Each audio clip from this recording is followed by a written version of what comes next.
Hello everyone. आप सभी लोगों का स्वागत है केंद्र एकेडमी की फिर से एक नई वीडियो में। फ्रेंड्स, आज की जो हमारी टॉपिक है मामलुक वंश या उसी को गुलाम वंश कहते हैं। और आज से हमारा जो टॉपिक स्टार्ट हो गया है जिसका नाम क्या है, दिल्ली सल्तनत। तो इनसे जितने भी सारे प्रश्न बन सकते हैं उन सभी प्रश्नों को हम लोग देखेंगे। जो आने वाला जो यूपी ट्रिपल एस सी पेट का एग्ज़ाम है उसमें इस टॉपिक से आपको काफ़ी हेल्पफुल साबित होगा। इसलिए चैनल पर पहली बार आए हो तो चैनल को सब्सक्राइब करें, बेल आइकन को दबाएं और दोस्तों को शेयर करें। फ्रेंड्स, यह वीडियो आपके लिए काफ़ी इंपॉर्टेंट थी, ठीक है ना। तो चलिए शुरू करते हैं। यूपी ट्रिपल पेट में पूछे जाने वाले कुछ महत्वपूर्ण प्रश्न हैं जिसमें से आज हम लोग जो है गुलाम वंश के बारे में जानेंगे। गुलाम वंश को हम लोग मामलुक वंश के नाम से भी जानते हैं, ठीक है। इसका जो शासनकाल है 1206 से 1290 ईस्वी के बीच में गुलाम वंश ने जो है दिल्ली सल्तनत पर राज किया था। और इसमें से जो हमारे पहले शासक थे उनका नाम क्या है, कुतुबुद्दीन ऐबक।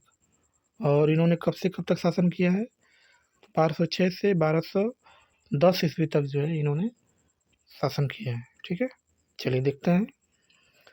कुतुबुद्दीन ऐबक ने मलिक और सिपह सलार की उपाधियों से शासन किया, परंतु सुल्तान की उपाधि कभी धारण नहीं किया, ठीक ना। तो ऐसा पूछ सकता है कि दिल्ली सल्तनत में वह कौन सा शासक था जिसको सुल्तान की उपाधि धारण नहीं दी गई थी। तो उसका नाम क्या था, कुतुबुद्दीन ऐबक। और इसको जो है मलिक और सिपह सलार के नाम से भी इसको जाना जाता है, ठीक है। नेक्स्ट नेक्स्ट की बात करेंगे। कुतुबुद्दीन ऐबक ने लाहौर को अपनी राजधानी बनाया था, ठीक है। तो कुतुबुद्दीन ऐबक जब दिल्ली पे शासन किया तो उस समय अपनी राजधानी को जो है लाहौर बनाया था। और कुतुबुद्दीन ऐबक को हम लोग किस नाम से जानते हैं, तो लाख बख्श भी कहा था। लाख बख्श का मतलब होता है लाखों में दान करने वाला। कुतुबुद्दीन ऐबक को जो है कहा जाता है, ठीक है। नेक्स्ट, कुतुबुद्दीन ऐबक ने दिल्ली में कुवत उल इस्लाम तथा अजमेर में अढ़ाई दिन का झोपड़ा नामक मस्जिदों का जो है निर्माण कराया था, है ना। तो दिल्ली में क्या बनाया था, तो कुवत उल इस्लाम बनाया था। और अजमेर में क्या बनाया था, तो अढ़ाई दिन का झोपड़ा भी बनाया था, ठीक है। कुतुबुद्दीन ऐबक ने ख्वाजा कुतुबुद्दीन बख्तियार काकी की याद में कुतुबुद्दीन मीनार की जो है नींव रखी थी, ठीक है। तो कुतुबुद्दीन ऐबक ने जो है किसकी याद में, तो ख्वाजा कुतुबुद्दीन बख्तियार काकी की याद में जो है कुतुब मीनार की जो है नींव रखा था, ठीक है।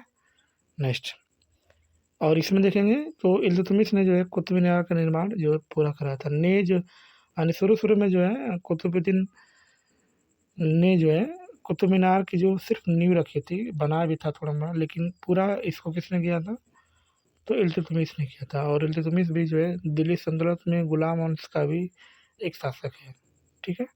नेक्स्ट, 1210 ईस्वी में चौगान, जिसको हम लोग पोलो बोलते हैं, खेलते समय घोड़े से गिरने के कारण जो है कुतुबुद्दीन ऐबक की क्या हो गई, मृत्यु हो गई, है ना। तो मृत्यु इसकी कब होती है, तो 1210 ईस्वी में। जैसे इसकी मृत्यु हो जाती है तो उसके बाद जो है दिल्ली सल्तनत पर जो है आपस में जो है झगड़ा होने लगता है। उस समय जो है आराम शाह थे जो लगभग 8 महीने तक जो है शासन किया। क्योंकि 1210 में इनकी मृत्यु भी हो गई थी कुतुबुद्दीन ऐबक की, तो आराम शाह उसके बाद जो है शासन किया, ठीक है। आराम शाह ने दिल्ली की सत्ता पर मात्र 8 महीने तक ही शासन किया। आपको मैंने पहले ही बता दिया था कि कुछ ही महीने तक जो है शासन किया। कितने महीने तक किए, तो 8 महीने तक जो है दिल्ली सल्तनत पर जो है शासन किया। इल्तुतमिश ने आराम शाह को पराजित कर दिल्ली के सिंहासन पर क्या किया, अधिकार प्राप्त कर लिया, है ना। तो आराम शाह को हराने वाले कौन थे, तो इल्तुतमिश। इल्तुतमिश ने जो इस पर आक्रमण कर दिया और हार गया। और इसके बाद जो है इल्तुतमिश जो है इसके संस्थापक गद्दी पर बैठे, जो दिल्ली सल्तनत में गुलाम वंश था, ठीक है। तो ये तीसरे नंबर के शासक थे जिनका नाम क्या है, इल्तुतमिश, ठीक है। इनका जो शासनकाल है 1210 से 1236, यानी जब आराम शाह हट गया, मर गया, तो उसके बाद जो है इल्तुतमिश जो है शासनकाल किए, ठीक है। और कब तक किए, तो 1236 ईस्वी तक जो है शासन किया। इल्तुतमिश एक इल्वरी तुर्क था। सुल्तान बनने से पहले इल्तुतमिश बदाऊं का सूबेदार था। आपसे पूछ सकता है कि इल्तुतमिश जब गद्दी पर बैठा तो कहाँ का गवर्नर था, चाहे कहाँ का सूबेदार था, तो आप क्या बताएंगे? बदाऊं का था। इल्तुतमिश को दिल्ली सल्तनत का वास्तविक संस्थापक माना जाता है। अगर संस्थापक की सिर्फ बात करेंगे तो आपको कुतुबुद्दीन ऐबक बताएंगे, लेकिन इसका जो रियल संस्थापक है गुलाम वंश का, उसका नाम क्या है? इल्तुतमिश। ठीक है, आगे। इल्तुतमिश को गुलामों का गुलाम कहा जाता है। गुलामों का गुलाम इसलिए कहा जाता है कि ये कई गुलाम से होकर के आया था यहाँ पे, इसलिए इसको जो है गुलामों का गुलाम कहा जाता है। बगदाद के खलीफा ने इल्तुतमिश को सुल्तान ए आजम की उपाधि प्रदान की और एक खिलाहत भी भेजी थी। ठीक है, तो जहाँ पर भी कुतुबुद्दीन ऐबक को जो है सुल्तान की उपाधि नहीं दी गई थी, उसी तरह इल्तुतमिश को जो है सुल्तान ए आजम की उपाधि प्रदान की गई थी। ठीक है, नेक्स्ट चलिए आगे देखते हैं इसमें इल्तुतमिश के बारे में। इसमें लिखा है कि इल्तुतमिश पहला सुल्तान था जिसने शुद्ध अरबी के सिक्के जारी किए, है ना। तो शुद्ध अरबी के सिक्के जारी करने वाले गुलाम वंश का जो शासक था उसका नाम क्या था? इल्तुतमिश। तबकात नासरी का रचयिता मिनहाज सिराज इल्तुतमिश के दरबार में रहता था। ठीक है ना, तो जो तबकात नासरी था उसके जो रचयिता थे मिनहाज सिराज, ये इल्तुतमिश के दरबार में ही रहते थे। इल्तुतमिश ने सुल्तान के पद को वंशानुगत बनाया। ठीक है, वंशानुगत का मतलब होता है कि जब इल्तुतमिश नहीं रहेगा तो उसके बेटे या बेटे जो है शासन करेंगे। ये किसने बनाया था? तो इल्तुतमिश ने जो है बना दिया था। ठीक है, इल्तुतमिश ने तुर्कान चालगानी, इसका मतलब होता है कि 40 तुर्क अमीरों तथा गुलामों का एक समूह होता है, जिसको तुर्कान चालगानी के नाम से जाना जाता है। इसकी स्थापना जो इल्तुतमिश ने किया था। इसने लाहौर के स्थान पर दिल्ली को अपनी राजधानी बनाया था तथा इक्ता की शासन व्यवस्था को सुल्तान की सेना के निर्माण पर विचार किया और दिल्ली सल्तनत को क्या किया? प्रदान किया। इसके पहले हमने बताया था कि कुतुबुद्दीन ऐबक जब शासक बना तो उस समय उसकी जो राजधानी थी लाहौर थी, लेकिन जैसे ही इल्तुतमिश आया तो अपनी राजधानी को चेंज कर दिया, यानी लाहौर से दिल्ली को अपनी जो है राजधानी बनाया। ठीक है, नेक्स्ट की बात करेंगे।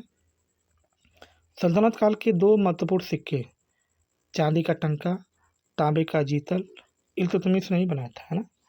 तो उस समय जो दो सिक्के थे कौन कौन थे? तो एक चांदी का टंका और एक तांबे का जीतल जो है उस समय इल्तुतमिश ने ही आरंभ किया था। इल्तुतमिश की मृत्यु की बात करेंगे तो इसकी जो मृत्यु है 30 अप्रैल 1236 ईस्वी को हुआ था, क्योंकि 1210 से जो है 1206 से 1210 तो ये था, लेकिन 1210 से 1236 तक यही था, जिसका नाम क्या था? इल्तुतमिश। और 30 अप्रैल 1236 को इनकी जो है मृत्यु हो गई। इल्तुतमिश ने अपना उत्तराधिकारी रजिया सुल्तान को नियुक्त किया था, और रजिया सुल्तान जो एकमात्र महिला थी पूरे इतिहास में शासन करने वाली, ये इल्तुतमिश की पुत्री थी। परंतु अमीरों ने रुकनुद्दीन फिरोज को सुल्तान बना दिया, है ना। यानी जितने भी अमीर थे उसको किसने बनाया था? तो फिरोज शाह सुल्तान को बना दिया था। रुकनुद्दीन ने अपनी माँ शाह तुर्कान के नियंत्रण में शासन किया, जो कि एक क्रूर और एक अत्याचारी संरक्षिका था। ठीक है, नेक्स्ट हम लोग देखेंगे फ्रेंड्स इल्तुतमिश की जो बेटी जिसका नाम था रजिया सुल्तान, इसका शासनकाल जो है 1236 से 1240 ईस्वी की जो इसका शासनकाल था। ठीक है, चलिए इसमें इसके रजिया सुल्तान से बनने वाले प्रश्नों को देखा गया।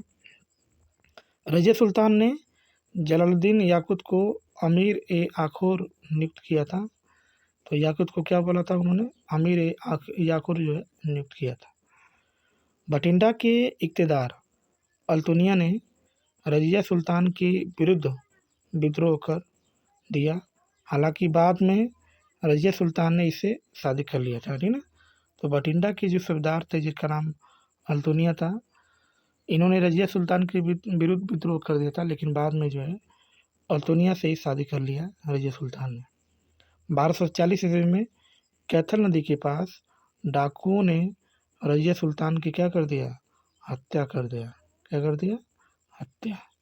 ठीक है, नेक्स्ट रजिया सुल्तान बेगम ने पर्दा प्रथा का त्याग कर पुरुषों की तरह कुबा जिसको कोट कहते हैं, कुला जिसको टोपी कहते हैं, पहनकर जो है शासन करते थे, कुबा और कुला टोपी जो पहनकर शासन करते थे। ठीक है, आगे रज़िया सुल्तान के पश्चात जो है प्रमुख शासक थे उसको देखा जाए। 1240 ईस्वी में बहरम शाह सुल्तान बना तथा इसने एक नए जो है पद का सृजन किया और उस पद का नाम क्या था, तो नायब ए मुमलिकात था, है ना। तो बहरम शाह ने जो जिस पद का सृजन किया था उसका नाम क्या था, तो नायब ए मुमलिकात। 1242 ईस्वी में अलाउद्दीन मसूद शाह दिल्ली का अगला सुल्तान बना। 1246 ईस्वी में मसूद शाह को बंदी बना लिया गया और इसके स्थान पर जो है नासिरुद्दीन महमूद को अगला सुल्तान बनाया गया। ठीक है, महमूद ने बलबन को नायब ए ममलिकात का नियुक्त किया था। ये किसने नियुक्त किया था, तो नासिरुद्दीन महमूद। ठीक है, बलबन को जो है नियुक्त किया था। 1265 ईस्वी में जो है नासिरुद्दीन महमूद की क्या हुई थी, मृत्यु हुई थी। ठीक है, इसमें जो महत्वपूर्ण शासक है इसका नाम क्या था, तो गयासुद्दीन बलबन। यानी इसमें हम जो लोग गयासुद्दीन बलबन के नाम इसके बारे में देखेंगे, जो गयासुद्दीन बलबन थे। ठीक है, चलिए देखते हैं। 1265 में बलबन दिल्ली की गद्दी पर बैठा और यह इल्तुतमिश का भी गुलाम था। ठीक है, बलबन जो थे, बलबन 40 दल का सदस्य था। बलबन का वास्तविक नाम क्या था, तो उसको हम लोग बहाउद्दीन बोलते हैं। क्या बोलते हैं, बहाउद्दीन, इसका जो है वास्तविक नाम था। ठीक है, नेक्स्ट, बलबन ने सिजदा और पैबोस नामक प्रथा शुरू की थी, यानी झुककर सिर नवाना जो है बलबन ने शुरू किया था। बलबन ने जिल ए इलाही की उपाधि धारण की थी। बलबन ने पारसी त्यौहार जिसको नौरोज कहा जाता है को मनाना प्रारंभ किया था। तो नौरोज को स्टार्ट किसने किया था, तो बलबन ने किया। बलबन ने सुल्तान की प्रतिष्ठा को स्थापित करने के लिए रक्त एवं लौ नीति की जो है अपनाई थी, है ना। तो रक्त एवं लौ की नीति किसने अपनाया था, तो बलबन ने अपनाया था। ठीक है, नेक्स्ट की बात करेंगे। बलबन ने तुर्कान ए चालगानी की दमन किया था। जो इल्तुतमिश ने तुर्कान ए चालगानी बना था, इसको नष्ट किसने किया था, तो बलबन ने नष्ट किया था। बलबन ने एक सैन्य विभाग दीवान ए अर्ज की स्थापना किया। 1286 में बलबन की मृत्यु हो गई।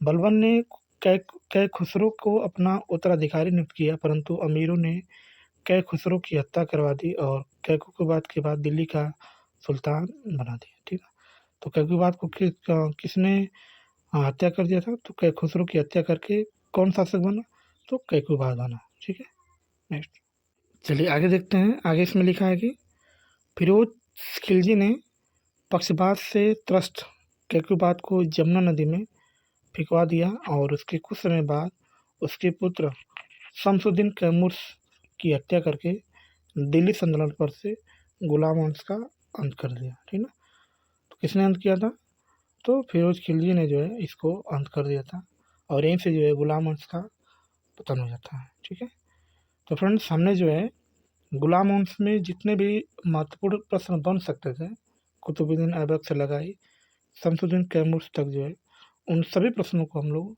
इसमें देख लिया फ्रेंड्स। नेक्स्ट वीडियो में हम लोग देखेंगे खिलजी वंश के बारे में देखेंगे और इसमें जितने भी महत्वपूर्ण शासक हुए हैं, क्या क्या काम किया है, उनको हम लोग कल के वीडियो में देखेंगे।